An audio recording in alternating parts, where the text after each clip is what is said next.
It's time for Coffee with the Chicken Ladies, a podcast for people who love chickens. Hey everybody, and welcome. It's Chrisie&Holly from Coffee with the Chicken Ladies. We're here, and this is episode number 294 of our podcast, where we talk about everything chicken, family, fun, and more chickens! More chickens! We drink a ton of coffee. I'm talking a ton. But most importantly, we hug chickens, ducks, and geese every day. And we kiss them too. Don't forget. We brew coffee from a little coffee house here in Maryland. Holly Ann, what kind of coffee are we brewing today? We have some delicious Guatemalan coffee. It's delicious. So, are you ready to sip some of this delicious coffee and chat? I am, but first, some words from our sponsors. We have some exciting news to share from our sponsor, Grubbly Farms. They're here, new and improved, Grubbly's World Harvest. I'm a longtime subscriber, and my flock love the healthy, nutritious treats, plus orders $40 and more ship free. If you haven't heard, Grubbly's has a fantastic layer pellet and crumble feed. It's packed with plant and insect protein, perfect for those picky chickens and ducks. Grubbly Farms makes food and treats for healthy pets and planet. To support us and Grubbly Farms, use the link grubbly.co/coffee. Try it today. Okay, heat wave is hitting as we're recording. We're trying to record today and then get back out there and check on the babies because heat is dangerous, very dangerous for poultry. Very dangerous. Well, and sheep and anything outside. Too. Yeah. It's miserable. As we speak, I'm here on the mic looking at my window at the sheep breathing so hard. Yeah, this is scary. I just want this to be over and everyone to be okay. Yeah, I'm like, okay, 1-2 days, but if it lingers, it becomes your whole life is keeping everybody going during the heat. So make sure you drink water and keep yourself hydrated and keep everybody going with lots of water. Brawndo. It's got what plants crave and the rest of us too. What's Brawndo? You've never seen the movie Idiocracy?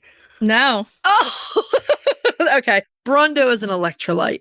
And let's just say that in this movie, water, like for crops and everything else, has been replaced with Brawndo. It's a hilarious movie. So is it something they make up? Is it something they make up or it's an actual thing? It's an electrolyte drink, but yeah, it's an electrolyte drink. Oh, yeah. Okay. Yeah, that's the slogan for it. Brawndo, it's got what plants crave. Oh, I've never seen it before, so that's why I didn't get it. It's an interesting watch.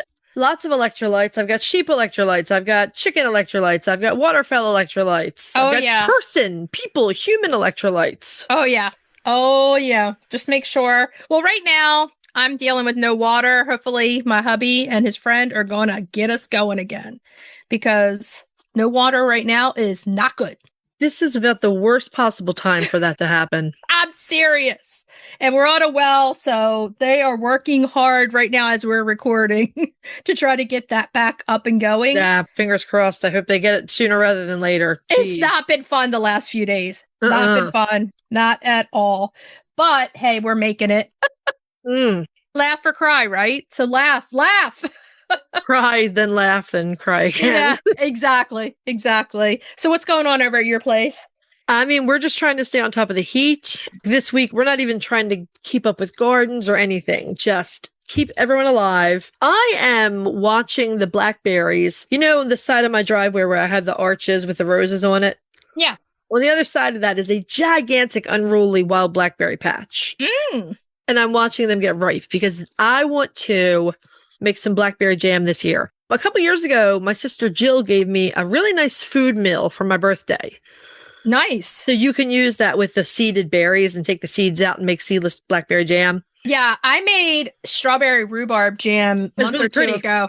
Yeah. And I didn't even worry about the seeds, anything. I just made it with it. Seeds and wild blackberries are a whole different ballgame than seeds and strawberries. One reason why blackberries, they're not really my favorite berries because of the seeds. When you eat them, I love the taste of them. But like with the wild ones especially, and since we're in a drought year, they're not going to be big, plump, and juicy. There's going to be a lot of seeds. Oh, yeah. So, food mill, blackberry jam. That's where I am. Yeah, I did the strawberry rhubarb, and that was really good. And I mean, it was gone. I gave it away. I did it. But fun stuff. Fun. I don't know. I'm just preoccupied with heat and no water right now. So I'm like, come on. I'd be losing my mind. I don't know how you're doing it. I know. I'm going back and forth in my neighbor's house trying to get water too. The good thing your neighbors are close by. But they're not really that close. So we took the big wagon and filled it and had to. But I mean, they're close enough, meaning like you can, you got to cover a few acres to get to them, but it's not like they're a few miles down the road or something. Exactly. Yeah. Yesterday, Ella and I were filling some up. So thanks to the Tallmans for letting us get some water off of them. Yeah. That's for sure. Okay, so on that note, if you're listening to our show and you're loving it, head on over to Apple Podcast and type us a fabulous review if you're loving it. We would love to read your kind words. It does make our day when we get a new review. Just know it does. And when you're there, hit that subscribe button because you never want to miss any fun. If you're looking for other ways to help support the podcast, you can tell a few chicken, duck, or goose loving friends about us. You can share your favorite episodes on social media. You can become a patron of the show, patreon.com/coffeewiththechickenladies. Gigantic thank you to all of our patrons and welcome to our newest patrons. The other thing you can do to support the show, well, there's two more things. The first is pre-order our book, The Chicken Lady's Guide to Life with Chickens, The Joys of Delicious Eggs and Raising a Healthy Flock is our book. Literally covering everything you need to know to get and successfully start raising chickens. Now, we do have a lot of healthcare information in there, including basic anatomy and things that are really helpful. But we also talk about things like choosing the best places to put your coop, like all the things you can think about beforehand. And then we have a lot of fun stuff layered in there. You can pre-order our book right now on Amazon and Barnes & Noble. You will have it in your hands October 20th. That is the current street date. And it looks like everything is a go for it to be out on that date so far. So that's great. That would be good. Pre-ordering our book actually helps us more than if you just bought it once it was available. So if you're planning to get it, please consider pre-ordering. The other thing you can do to help support the show is visit our website and our show notes, use our affiliate links and discount codes, and buy products from our sponsors. Yay! Be honest. What's the most annoying part of chicken keeping day to day? Oh, that's easy. Feeding time. Or what's left on the ground after it. Exactly. Wasted feed. And that's where the omelet no waste feeder comes in. Okay, I need details. They're designed to solve all the classic feeder problems: spills, wasted feed, and pests. Yep, that is my life. The no-waste feeders keeps feed protected, clean, and secure. They're spill-proof by design, which means far less mess around the coop and far less waste overall. That already sounds like a big improvement. They also hold enough feed for up to 6 chickens for a week, so you're not constantly topping it up every day. That is actually life-changing. And if you go for the smart no-waste feeder, you can even connect it via your phone and set timed openings and closings so feeding can be completely hands-off if you want it to be. Whoa, I am sold. Search Omelet, that's OMLET, and upgrade your smart no-waste feeder today. The Breed Spotlight is brought to you by Murray McMurray Hatchery, defining quality for generations. For over a century, Murray McMurray Hatchery has remained a trusted family-owned business working tirelessly to ensure our poultry meet the highest standards. Whether you are an experienced enthusiast or just embarking on the journey, look to McMurray Hatchery for guaranteed quality, rare, and heritage breeds, low minimums, and all the supplies you need to raise your flock. Request a free catalog today. Pick that blossom, and then listen to the Breed Spotlight, yeah. Yeah. Now, this week's Breed Spotlight is the Japanese Bantam. Yeah, I had to rethink. I was like, are the Japanese cherry blossoms, they're Japanese. They are cherry blossoms. Yeah, like you were thinking about the cherry blossoms in Washington, D.C. Yeah. One time we took the girls down when they were really but I said never again because walking from a block took 3 hours basically because there were so many people there. We did stay for the Japanese parade, the Japanese cherry blossom parade. And it was that's amazing. Cool. Yeah, it was so much fun. It was neat. I loved it. But then I had to rethink. I was like, is it definitely that? And I was like, yeah, it is. Yes, it is. Yeah, you're absolutely right. So the beautiful little Japanese Bantam is a true Bantam with no large counterpart. No one knows for sure how long this breed has been present in Japan, but paintings and Japanese artwork have documented them as far back as the 1600s.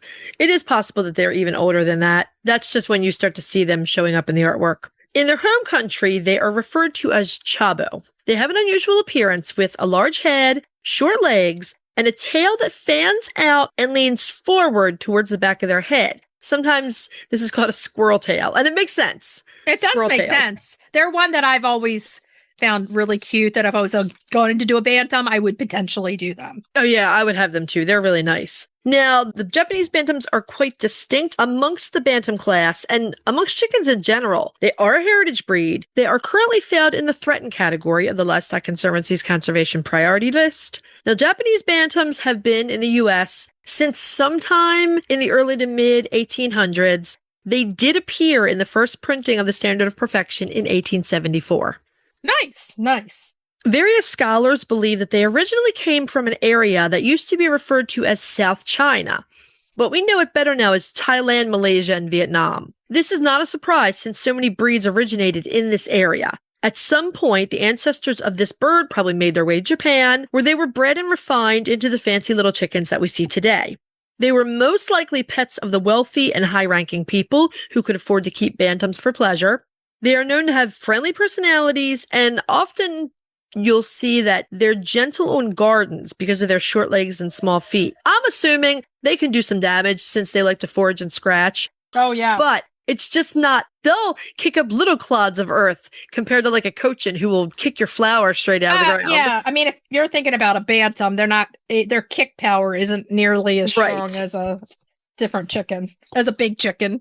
Right. Now, it wasn't all that different for the Japanese Bantam when they arrived in the US and the UK. Again, it was probably early to mid 1800s when they started showing up, and they were generally kept as pets or show birds. I mean, this is not what I would call a practical chicken, even though they do have some really nice practical uses. Yeah. This always makes me laugh. They were seen as an ideal breed for the ladies in the 1800s, the ladies who fancied poultry. Lewis Wright went so far as to recommend the Japanese Bantam highly to the ladies.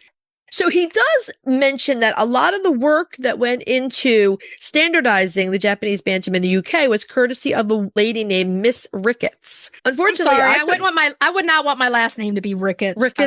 Yeah. No. All I think about is the disease where you can't walk. Yes. It's like a vitamin deficiency disease or something, Ricketts. Yeah. I think it leads to softened bones, I think. It was awful. Not good. What's your last name, Ricketts? Oh, are you okay? Unfortunately, I could not find any more information at all about Miss Ricketts, so she's going to remain a mystery. She had rickets. She didn't make it, probably. She did not have rickets. She probably made sure her birds didn't have rickets either. I wouldn't be surprised if the Japanese Bantams were caught up in hen fever, that whole Victorian fancy chicken thing, because they are tiny, very pretty, very fancy birds. Both Lewis Wright and Tegenmeier mention a small group of frizzled Japanese Bantams that showed up on the show circuit in the UK for a number of years, but then they eventually disappeared. I guess people stopped breeding them. You can find frizzled Japanese Bantams nowadays, but it does take some searching. So when are you going to find me mine? I'm not finding you jack. Yeah, you got to find me some frizzled Japanese Bantams. No, if you want Japanese Bantams, you can get it from McMurray. I'm not going to search out the frizzled. Oh, come on. You would have to either keep them in your garage or have power in your coops if you were going to have frizzles. They could live with Little Man. It would be great. Oh, Little Man's just going to stay in the garage from now on? Little Man and his harem. Yeah. Now, we talked about this before, especially when we were spotlighting the Scots Dumpies and the Araucanas, and that is the semi-lethal creeper gene. The creeper gene gives birds short legs, but it can also cause in-shell chick death. So the way the creeper gene works, and we're talking about like really short legs, but if you breed two short-legged birds who carry this gene, 50% will have short legs and 25% will have long or normal legs. And then the other 25% of the offspring will manifest the lethal gene. And the chicks usually don't even hatch. They die in the shell. That's really sad. But that could be like the premise of a chicken horror movie. They have like a needle and they pull it up and they're like, they have the lethal creeper gene. Oh my God. That would probably be like a really good B movie. Like the mad scientist is some kind of weird person, and they're like, oh, the creeper gene. I want the 50% with the short legs. Yeah, I know you like the short legs and the big head together. Shorty big head. Yes. I know. I would take the normal ones with the long legs. That would be fine with me. You can breed 2 long-legged birds. See, I could breed my long-legged Japanese Bantams and get only long-legged chicks and no chick death, but you would not be able to show these, and that's fine because I don't want to show anything. Yeah. But the APA and the ABA breed standard call for short legs. For more in-depth information about the CP gene or the creeper gene, listen way back to episode number 69, where we previously spotlighted the Japanese Bantam, because we really got in the nitty-gritty in there. We did. Now, like we said earlier, these bantams are gorgeous. They're just great, tiny little bantam birds. They have that unusual tail, the short yellow legs, a head slightly larger than most bantams. A big head and short legs is the way to go, man.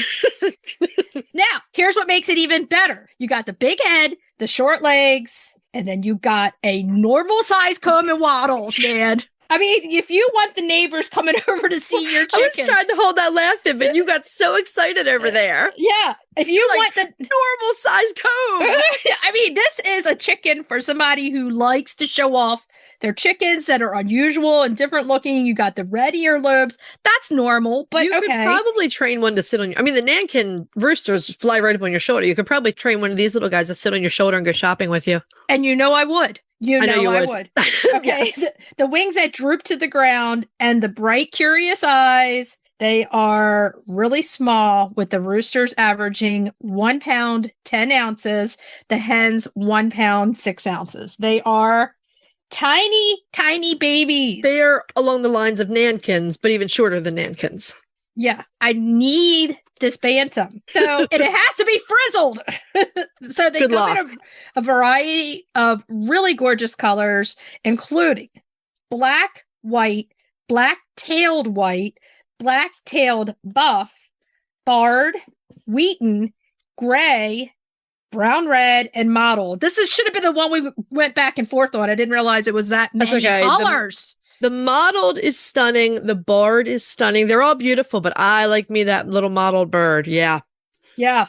So the black-tailed white was the first recognized variety, followed by the white in 1883. The rest of the colors kind of trickled in throughout the rest of the 20th century. Do you remember an IG account? It was Teapot Chicken or Teapot Rooster. Yes, and I still kind of miss seeing that little... I mean, they would always have them in the kitchen and we'd be running around. Yes, he was a Japanese Bantam and cute as can be. I'm pretty sure he was a black-tailed white. Now, he was on when we first came on. If you guys can believe us, we've been out almost 6 years, coming up in a few months. When we first came out on the scene, he was one of those bigger accounts. Yeah. Everybody wanted to see what he was doing because, okay, you got a Bantam with a big head. And I mean, he would run around the house. It was so cute. Now, the hens are very good broody mommies because they're bantams and they're not sea brights.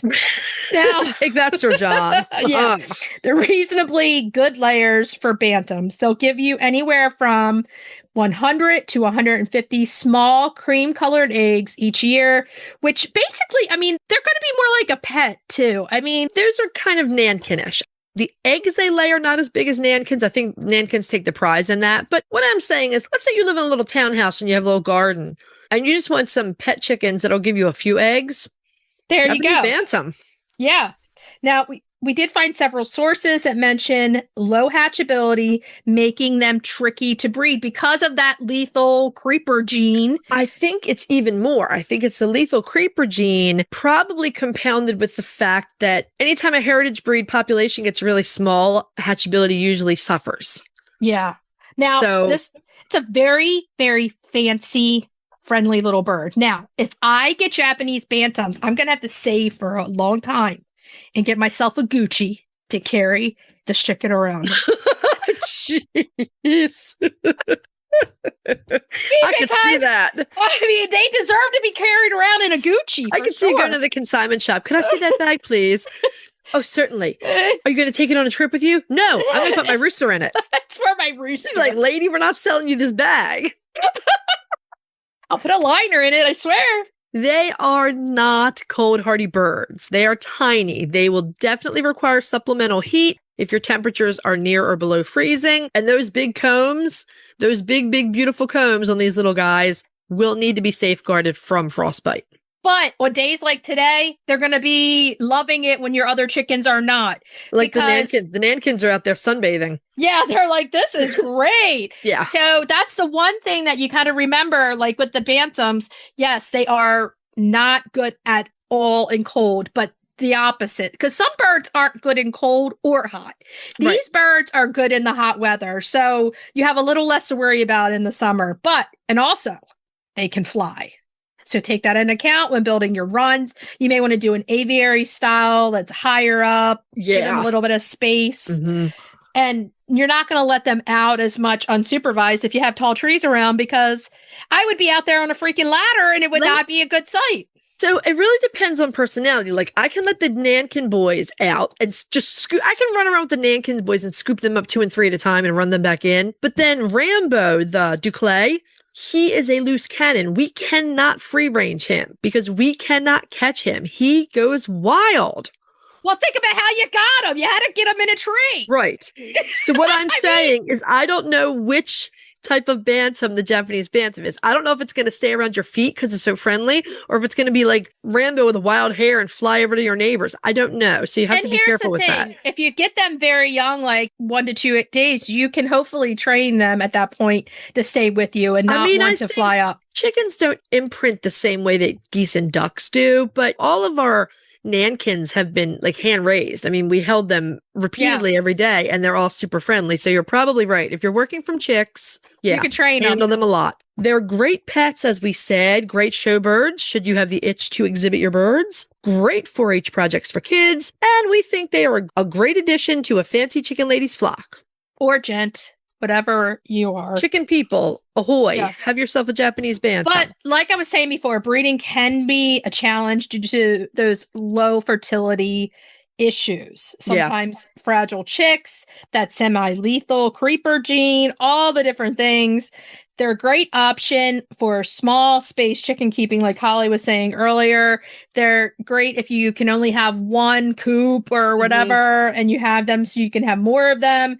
And they're pretty docile. They like to keep busy, though. Yeah, they're active. I mean, for little birds, they're active, and they apparently are really good foragers. So it would be super fun to have them in the garden with you. I would think that would be a lot of fun. They also, as we have said earlier, they make good house chickens. Oh, yeah. Oh, yeah. And they'd make a good Gucci chicken. They would. I can see that. I mean, normally I'd be rolling my eyes like, what? But I actually can see that. That would be really funny. Yeah. And you know that dogs are allowed in all the TJ Maxx and Marshalls. So they would be going into there in the sling. Well, yeah, they can't keep the roosters out. That would be discriminatory. That would be awful. Not good. So here's the question. If you want one of these adorable, short-legged, big-headed bantams, where are you going to go? You're going to go to our friends at McMurray Hatchery because they carry like 4 or 5 colors of Japanese Bantam. They're very pretty. Most places, including McMurray, are going to sell them straight run or unsexed. It's very, very... First of all, it's hard to sex a bantam. It's hard to sex them, but it also puts a lot of strain on the baby. Bantams can't always deal with that stress. If you're looking to get into showing, there is a Japanese Bantam Breeders Association group on Facebook. Okay, go get that Gucci and get ready for the Japanese Bantam. That's what you're going to name yours. You're going to be named Gucci. Oh, that would be so cute. If I got them, Pete would probably be naming them all after samurai. Yours would be Gucci. Gucci, yes. Are you ready to dive into the fascinating world of backyard ducks? Look no further than Metzer Farms, your premier destination for top-quality waterfowl. Whether you're a seasoned breeder or just starting out, Metzer Farms has everything you need to elevate your flock to the next level. And if you're passionate about call ducks, you're in for a treat. Metzer Farms hatches a stunning variety of call ducks, meticulously bred for their miniature size, beauty, and calm temperament. From snowy whites to vibrant colors, each duck is a masterpiece waiting to grace your backyard. Visit MetzerFarms.com today to browse their extensive selection and start your journey into the wonderful world of waterfowl. Metzer Farms, where passion meets perfection. If you're looking for a chicken coop that's produced in a planet-friendly, sustainable way, try Nestera. Each coop is made from highly durable, 100% recycled plastic that keeps the equivalent of up to 2,000 shampoo bottles out of a landfill. Their clean, modern design will fit into any garden or run area and comes with an industry-beating 25-year warranty and a range of handy accessories. Simple to put together, so quick and easy to clean, and most importantly, red mite resistant. Your chickens will love it. Quick shipping from Nestera US. For a 5% discount, use the affiliate link in our show notes, on our website, and on Instagram. Link in bio. Check them out today. Eaton Pet and Pasture is a farmer-owned company based in upstate New York that creates USA-made sustainable products for backyard chicken keepers.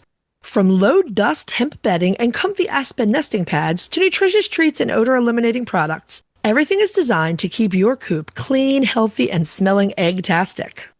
All their products are made right here in the USA with ingredients that are safe for your flock and the planet. So whether you're doing a deep clean or just a quick refresh, Eaton makes it simple to care for your coop the natural way. They're your one-stop shop for coop freshness and flock happiness, made easy. Visit EatonPetAndPasture.com to explore the full line of flock favorites and use the code COFFEE at checkout for a first-time purchase discount. Okay, so we're ready to move on to main topic. Yay! Yeah. Okay, today we have one of our favorite guests back. We have Mark Agers, Science and Tech Lead for Nutrena Nature-Wise Feeds. Mark, it's great to see you as always. Great to see both of you. Thanks for having me again. Mark's not just one of my favorite guests. He's one of my favorite people. I know. Yeah. That smile on Mark's face. Come on. Mark, welcome back. We just hit it off together. We always have fun. I still Googled you the other day and it says has been made famous due to coffee with the chicken ladies. Ladies? I know, yeah. Heavens. Honorary chicken gent. Okay, Mark, so how's everything going over on your end? How are you doing?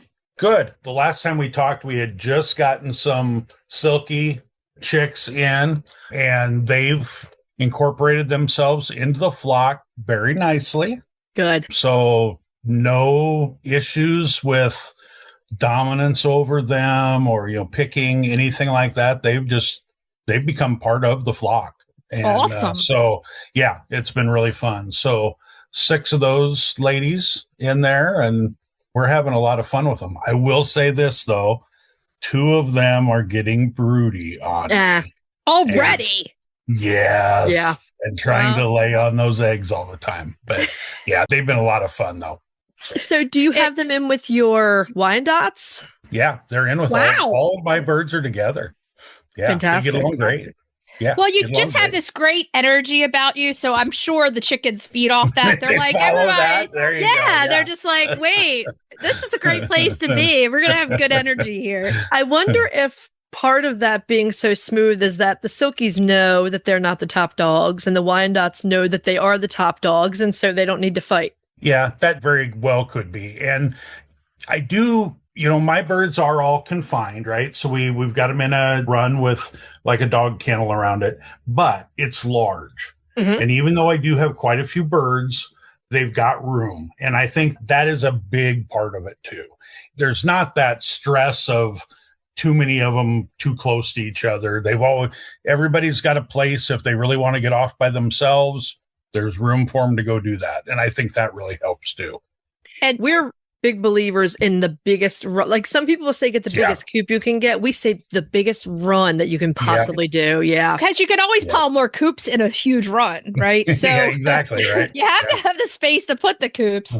The other thing is it's like one of those playground territories. Like everybody can go to their corner. They're like, like the Jets and what's that? Those 2 gangs that like go to Sharks and the Jets. And how do you make these odd leaps? Okay. West Side Story. I love this. The little move. Yeah, there you go. Who would be the Jets and who would be the Sharks? That would be the Sharks. I think the Sharks would be the Wyandottes. The Wyandottes the Silkies are not going to be either one of those. Yeah. And the Silkies are going to have the dance moves. They're going to be like, like do the dancing. The Silkies are Maria. The Silkies are all Maria. Yeah, they're all Marias. Exactly right. Yeah. Okay. Sorry to get off topic. Before we get into the meat of this topic, which is something, most of the country is going through heat right now, I wanted to ask you about something that we have not talked about in the years that we've been talking about Nutrena Feed, I was dumping grain the other day and I looked at the bag and there was the beautiful drawing on there of the different herbs. And I saw star anise. And I don't think we've ever talked about that being in the feed. So what does that do? You're probably right. We probably haven't talked specifically about star anise. So star anise is one of the herbs or essential oils that we have as a part of the herbal blend. It has some really unique properties when it comes to gut health and absorption, that it actually works very closely with oregano. So it is, I'll kind of say it this way, when it comes to the different herbal options there are out there for poultry feed, oregano gets by far the most press. Oh, yeah. Right. Speak, Yeah. Right? Definitely. There's probably been more research done on oregano than any of the others. But I'll tell you what we found, it's not all about oregano. It's about oregano and its interactions with the other herbs. Mm-hmm. Star anise being one of them, rosemary being one of them, and thyme. Yeah, thyme is the other one. So star anise is one, rosemary is one of them, and then thyme that also work with them. And we took about 4 years to really get that balance right. But once we got that right, it absolutely clicked. And that is really what makes the herbal blend unique, is that combination, and really what makes it work so well. So star anise is definitely a key part of that.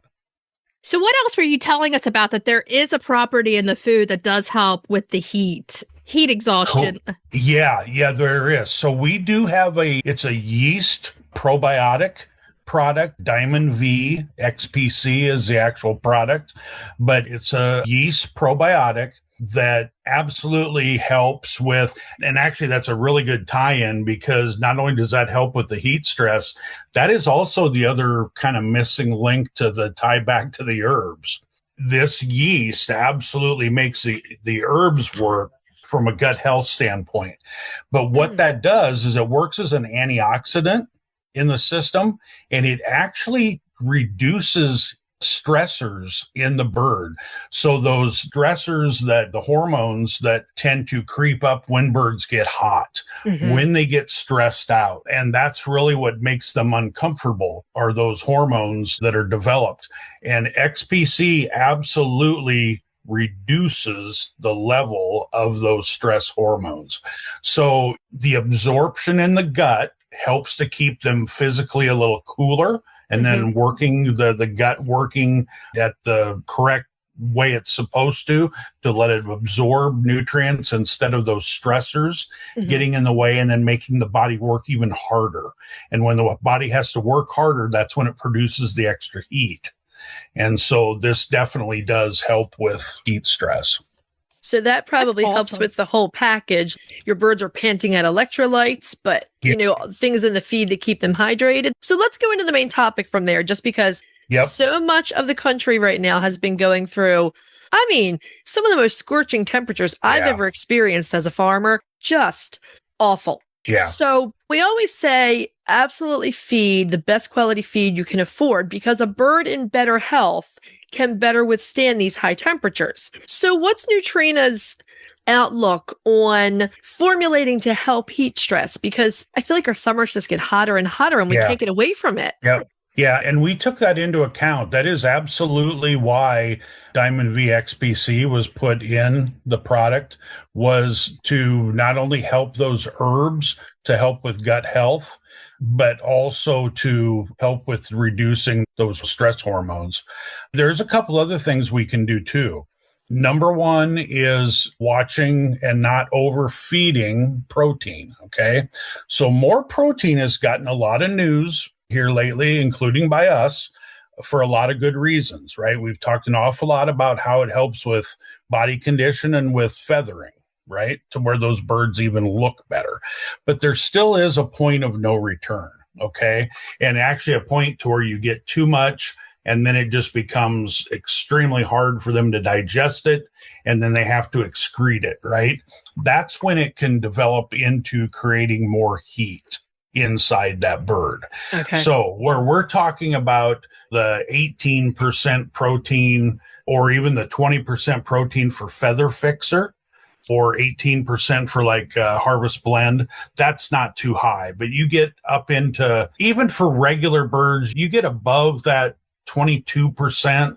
Our silky and ornamental layer, remember that again for smaller birds. So 22% protein, that works really well for them. It also works for the regular size heritage birds, but that is on the high side. That's on the cusp. Yep, it is. That is absolutely the top that you would want to go from a protein level for any of those heritage breed birds. You go any higher than that, you're going to start developing heat within that bird. I love this new information that you're giving us right now, even though it's been in it. It's kind of, we're finding it out because it's something that everyone that feeds the food can instantly do to help your chickens with the heat and with the absorption of the things that they need without even thinking about it. Yep. So, I mean, it's just another check on why Nature Wise is so smart to feed. And here's the thing. Yes, protein, the higher protein, give it when they need it during molting in the late summer, early fall.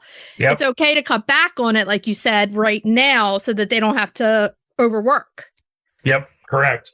Yeah, and that's the other thing too, then the second part of that is energy. And this is exactly why we have research at Nutrena dedicated solely to backyard poultry breeds, is because the energy level and the nutrient requirements are different for backyard birds versus commercial layers in a commercial poultry barn. We are not nearly at the same energy levels in our backyard layer feeds that we use in commercial poultry layer feeds.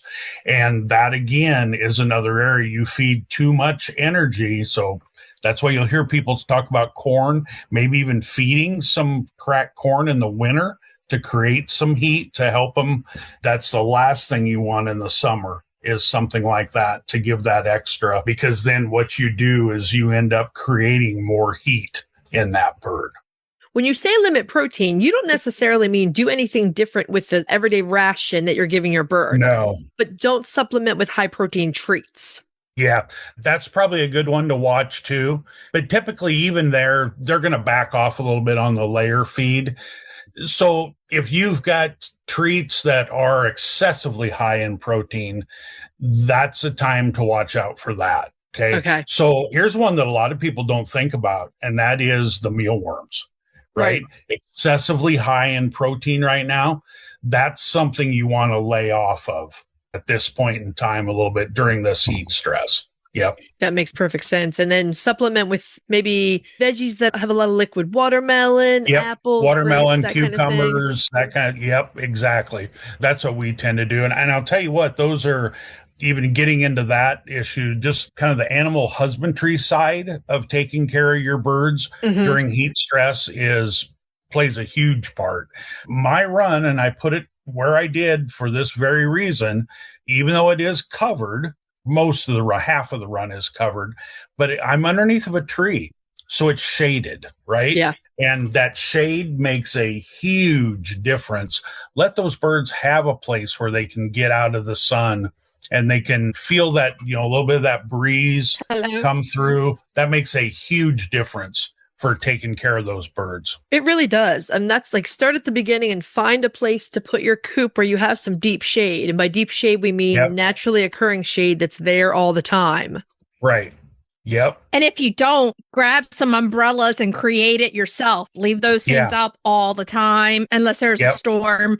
And I do that. Everybody says I have the beach umbrellas in there, but they do work really well. If you leave them up, put them up in the morning and before the sun hits, they will create some deep shade there.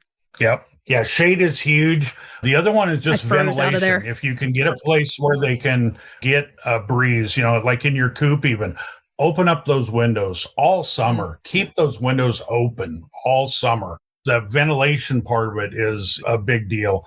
We don't talk about it enough, but fresh, clean, cool water makes a huge difference. Just the fact of keeping those waters in the shade, again, not out in the sunlight. I leave up a couple of people have even asked me about this when they come over and look at our birds and stuff, and they see the way I've got our run set up. I have 2 sidewall panels, covers, to block the wind in the winter, to keep that cold wind off the feeder and the waterer. Mm-hmm. I leave those there in the summer too. And the reason I leave them there is that way it keeps the feeder and the water in shade. Yeah. That makes a big difference on those birds. Any time of the day, they're out there getting water and food because it's in a shaded area. They like being there. I mean, that's the number one thing we did to get through this terrible heat that we just went through. We had 5 days, like 100 degrees. Yep. We were out there changing water 3 and 4 times a day. Yeah. Oh, yeah. The thing I wanted to bring up is absorption and how when the heat hits, you may notice, first of all, your chickens are going to have less egg laying, and they may have some egg laying problems due to heat, which Holly and I have talked about before, but we wanted to talk about it with you too, is the absorption of calcium. When the bird is stressed, they don't absorb it as well. So correct. Extra calcium at this time, doing all those oyster shell things, everything is really important. You may notice more soft-shelled eggs. You may notice less eggs. And sometimes it can cause a problem, correct? Yeah. And that's something that oyster shell out there all the time, free choice. That's just something I do. It's out there all the time. Yeah. And there's times of the year where you'll see those birds hit that harder. There's other times where they'll back off of it. And they absolutely, that's the one thing besides just total amount of feed, they do know when they need oyster shell. If they don't have enough calcium, their only other way to mobilize calcium is to take it out of their bone. To take it completely off their body. And there's been some studies on this, and I don't know exactly how they've done these, but they've proven that supposedly is painful for the birds. So why would you want them to go through that, right? Keep that oyster shell out there and just let them go at that whenever they want. That's interesting. I'm going to look for their studies. I mean, we've talked in the past about the medullary bones and how the mechanism for storing and reabsorbing the calcium out of their own bones. And it'll be interesting to look into those studies, but pain aside, it also weakens their bones, so they're more susceptible to breaks and things like that. Yeah. Yep. Well, you would think that the vitamin D in the sun would be helping, but when it's too strong, it stresses them. And I don't know if that's what has the lack of absorption happening, that whatever is going in, but it's kind of crazy. Yeah. So think about when you get too hot, okay? And even kind of, you can relate this to where you get overheated, right? And the first thing you do is you get dehydrated. The second thing you do, you get a little bit of an upset stomach. And that's because your body gets too hot. A bird is no different. And when they get too hot, that stomach gets a little bit upset. And then last thing they feel like doing is eating. Yeah. And that just compounds the problem then from there. So that's really why this whole gut health deal has been probably one of the biggest research finds that we've had in years, has been how these herbs and different probiotics help with gut health and keeping that gut absorbing nutrients like they're supposed to be, and not getting into some of these different stress hormone levels. They rise, and then that's what causes that physical stress on the bird, to where then they do start to pant, start to see some of those physical signs. They get lethargic, right? So you'll see them kind of buried down in the shavings, or just not wanting to get up and get around.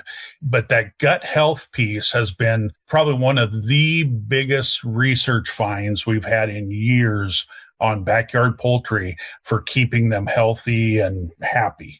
And you've told us in the past that is with your background in cattle, you were interested in sort of similar things with cattle, but they don't use the herbs as efficiently as chickens do. Is that correct? Yeah, that is right. Yeah. When I come over and took some of that research or some of those ideas, into backyard poultry, we found that backyard poultry definitely, we were able to utilize those concepts much better with backyard poultry.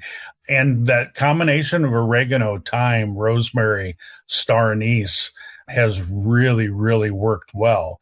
And in cattle, it's a different set of herbs. Well, the ones that we really found that were working well there was more kind of the garlic, the peppers, some cinnamon. Cinnamon is one that we're working on actually with the silkies. That's working really, really well. We've incorporated that into the silky and ornamental feed. Cinnamon works a lot like oregano, only better in silkies and ornamentals, where the oregano tends to work better in the heritage breeds. Isn't that interesting? And this is why I love that you guys do this like breed specific research. Yep. That's why I love talking to Mark, because it's just so enlightening. Like, you notice we're quiet because we're learning so much from you, Mark, every time you come on. And I just love the fact that people can get this food and utilize it's cost effective, and you can get all these benefits. It's so easy to do, and it's right there readily available to everybody. Yeah. I honestly don't know why. I mean, the benefits of thyme itself have been like well documented in both people and animals. I don't know why that's not used more widely. Right. But I had no idea about the star anise. I don't feel like I've seen that in any other formulation. Yeah, and that again was kind of some research that come from some other species that we incorporated into the backyard poultry, or tried it there. We actually tested, when we narrowed it down to those 4, I think we had something like 14 or 15 different combinations that we were, and then we slowly got those whittled down to, now which ones worked with which and which ones didn't really show an effect. So then you could set that one aside. That's why it took the amount of time it did to get that figured out. But star anise, you got gazelles and you got chickens. Well, so for both. If any of our listeners do not know what star anise is, it's a little seed-shaped pod. It has little teeny seeds in it. Like Chrissy said, it's that like licoricey flavor that's used in black licorice flavor, right? Yeah. It smells amazing too. Yeah, my family uses it for our pizzelles. So it's that flavor. So it's like for your chickens and for your cookies. It works great. But don't try to just pour it in something on your own. It has to be formulated. It has to be with the other herbs.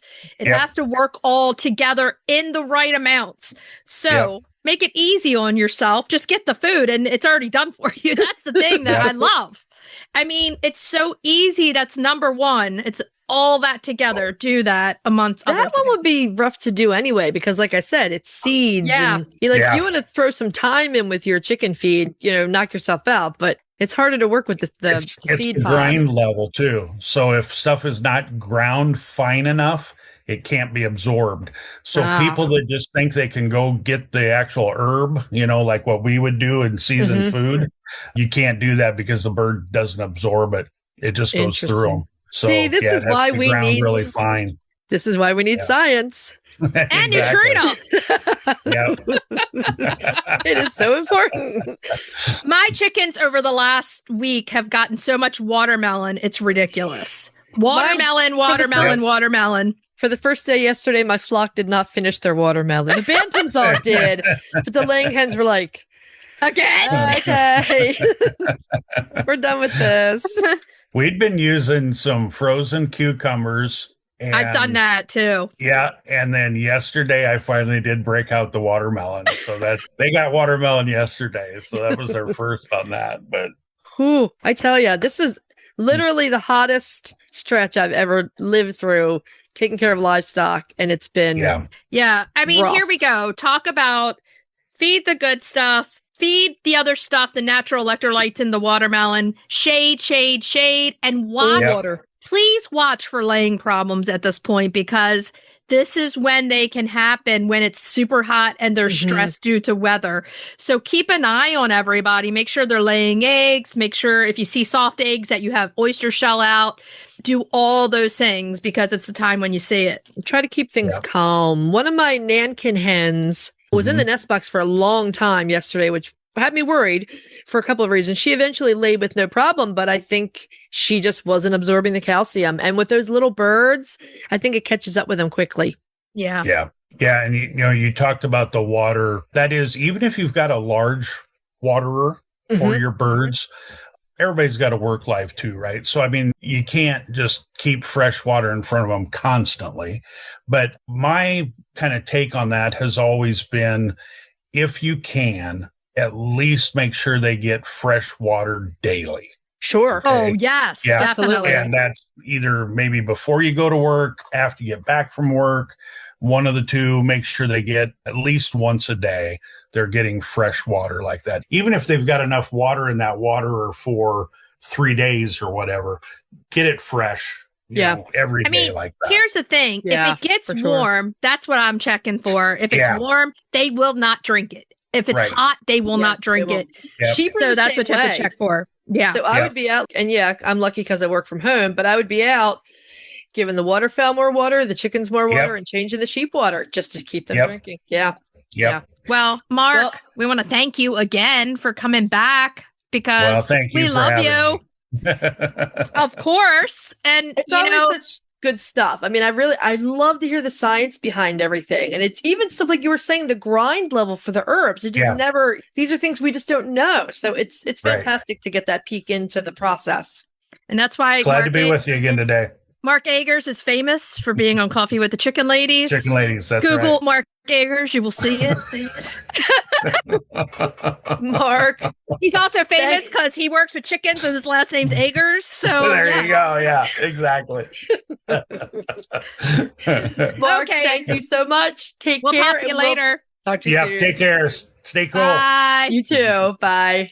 We just want to thank Mark for yet another great chat. It seems like we're having more and more longer and longer extreme hot spells to deal with. Yes. And so it's really good to know this information. Yes. And we love you, Mark Agers. Mark's the best. We do. And our whole team over there. We love you, Nutrena. You guys are great. If your flock could talk, they would thank you for shopping at Eaton Pet and Pasture, your one-stop shop for coop freshness and flock happiness made easy. From their all-natural USA-made favorites like hemp bedding, roost refresh, and nesting pads to convenient product bundles that make chicken care simple, Eaton has everything you need to keep your coop clean, cozy, and odor-free. Check them out at EatonPetAndPasture.com and use code COFFEE at checkout for a first-time purchase discount. Okay, so are we ready to move on to... Oh, cracking the eggs. I'm spaced out. I'm sorry. Cracking those eggs. Now, okay, after not having water for multiple days, okay, it being 100+ degrees and everything else, this week's recipe is not a food, and it's an alcoholic beverage called Blueberry Mint Fizz. I mean, and I think after all this heat and talking about all this heat, I could really go for a good stiff drink. I need a really stiff drink right now. You need a super stiff, ultra stiff drink. I need a triple. Put 3 things of alcohol in it. Come on. Don't just stop at gin. Get some vodka in there too. You don't need water to make this drink, do we? No. This is a really nice summery cocktail. It is very refreshing on a hot day. We like this best with spearmint, but peppermint and most other types of mint will work as well. Spearmint just is like the ultimate minty, I think. It's my favorite of all the mints. Is mine spearmint. Too. Yeah. I mean, a spearmint snowball in the summer. Oh yeah. Not egg custard's my number one always. Okay. But if I don't go egg custard, I go spearmint. Yeah, I love it. Spearmint's delicious. And gum, always spearmint. Always. Okay. So this has a fresh egg white in it, and the egg white makes this cocktail extra fancy. It's what makes it the fizz. But you can leave it out if you're serving this to anyone with a compromised immune system.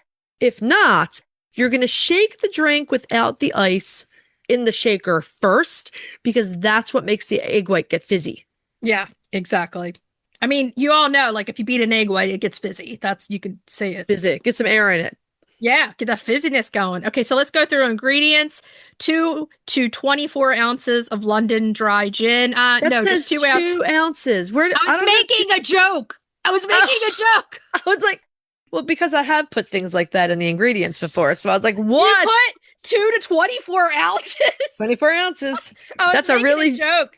That's a really fizzy fizz. That's the gin. I need a quadruple gin. Just give you a bottle of gin with some spearmint on the side. So 2 ounces spearmint, take a swig of gin.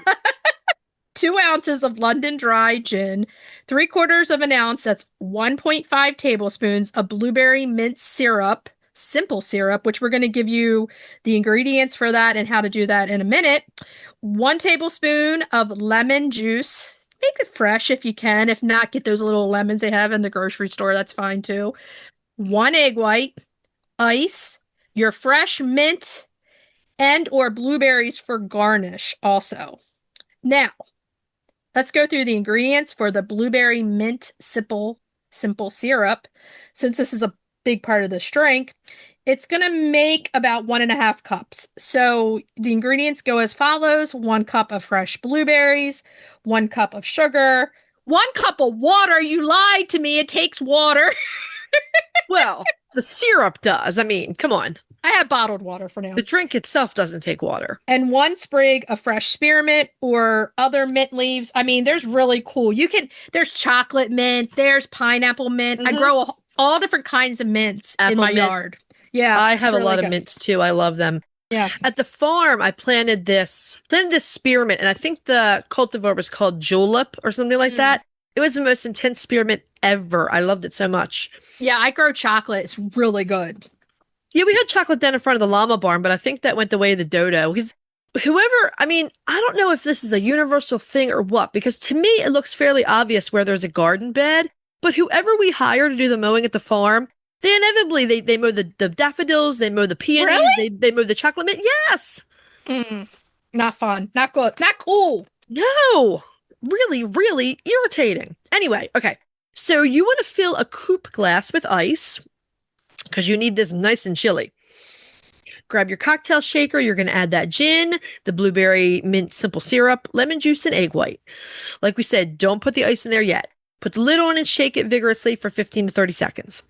Then you're going to add the ice and shake it again. That's going to thoroughly chill your drink. Remove the ice from the Coop glass. Then your glass is nice and chilled.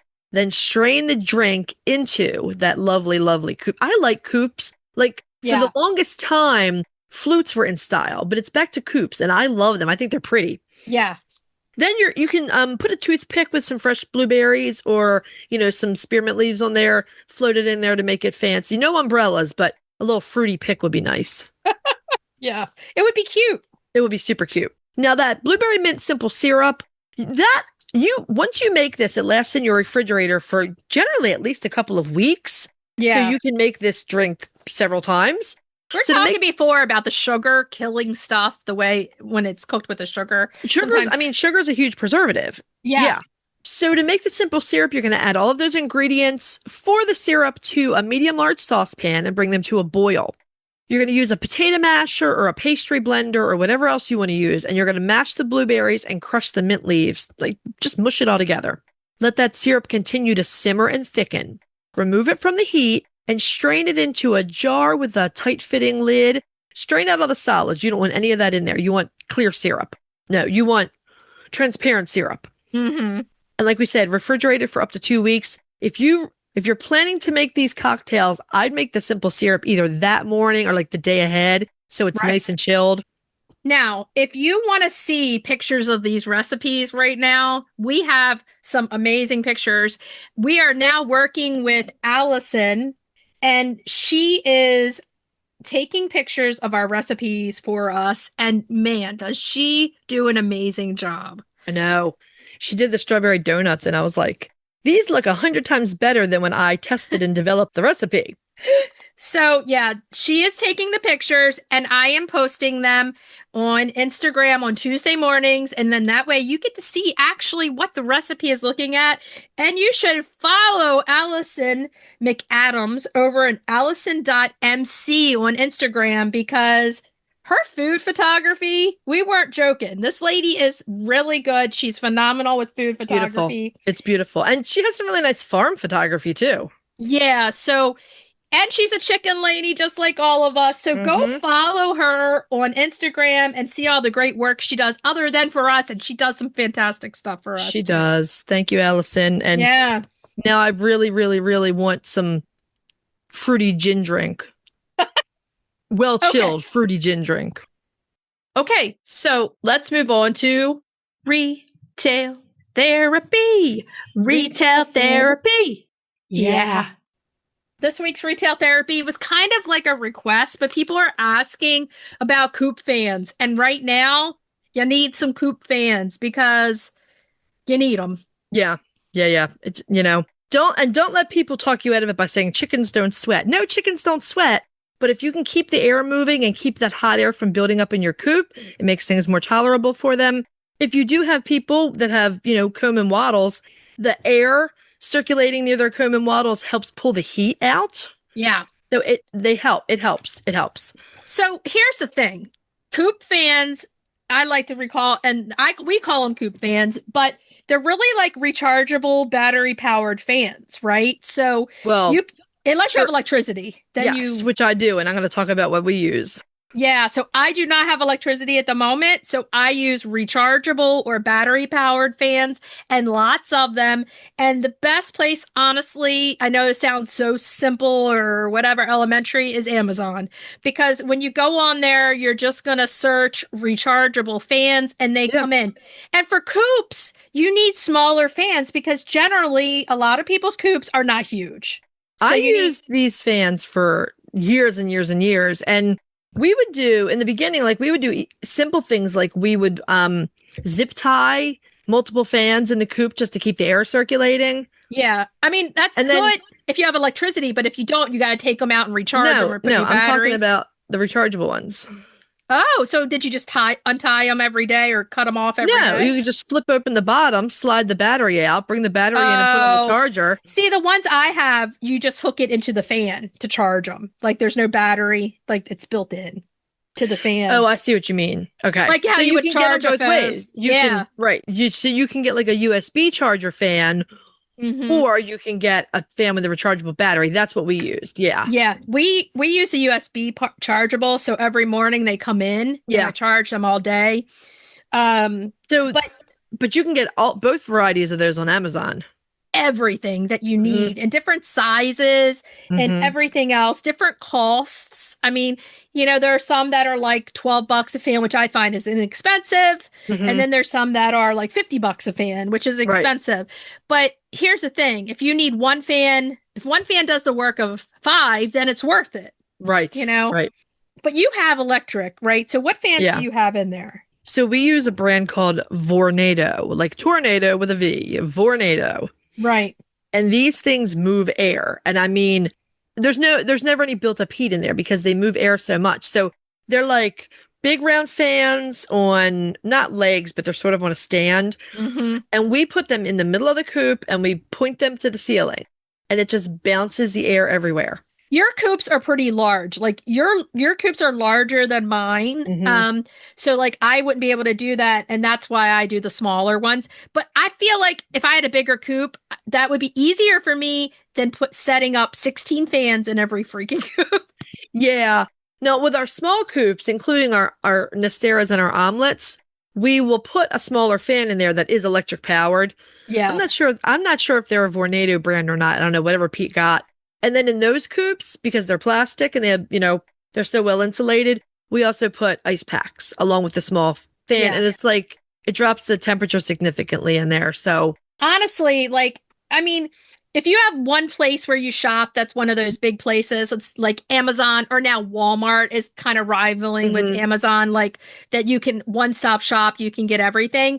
That's really where you should go for these fans because there's nothing like, you could try to go and do this and that's fancy, but these are just some fans that you need. And mine, I don't think make it all night because the charge, but you want them to make it for a few hours until it gets cooler and sends out some of that hot air out of the coop. Yeah. So, whatever you can do, but at this point, there should be something moving air in your coops.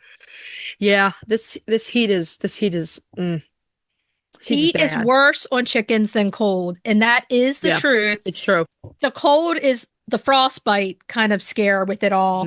And for tiny ones, hypothermia, but in general, but the heat can, all the animals, that's why I'm sitting here staring into the sheep field. Yeah. Just trying to monitor everyone. As soon as I get done here, I'm right back outside looking to see what's going on. So I'm taking grapes out to mine. Yeah, that's awesome. The other thing to think about is having big box fans, if you can, and a place where you can put them if you need somebody to move out of the heat. You just sparked a memory in me. So we always used box fans in the barns. I even used box fans with the llamas and alpacas at first before we moved to those big industrial round fans for them. Right. But what you made me think of for some reason is when we started switching box fans out. Briefly, Pete and I had an oscillating fan on a pole in one of the coops. I think it was in the Jersey Giants coop, and that's the biggest of my coops. Yeah. I opened that door one day, and there was a leg bar riding the oscillating fan, and I'm not making it up. Yeah. Yep. She was literally up there and doing its thing, turning. There she is. That's cute. Upset of anything. She was like, here I am. Yeah. Look, whatever you can do. If you can do, 2 of the $12 ones in a coop, something is better than nothing.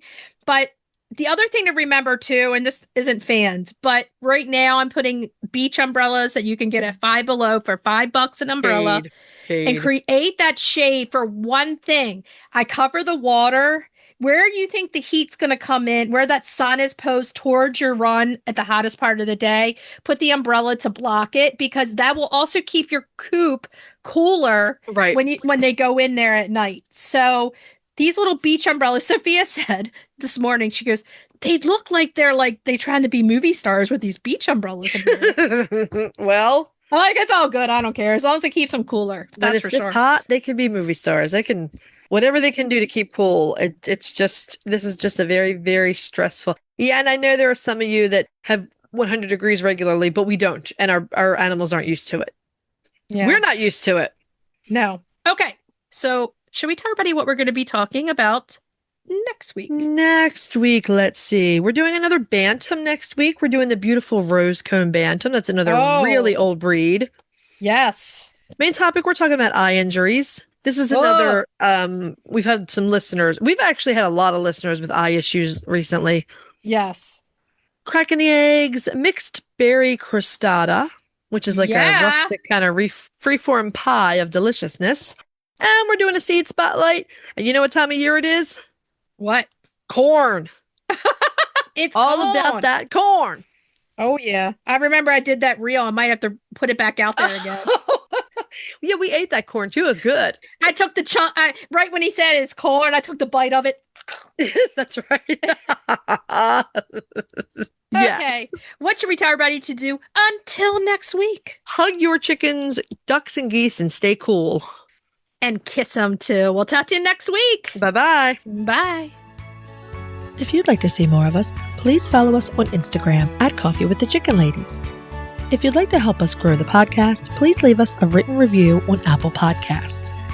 If you'd like to become a patron of the show, please visit our Patreon page, patreon.com/Coffee with the Chicken Ladies. Thanks for listening.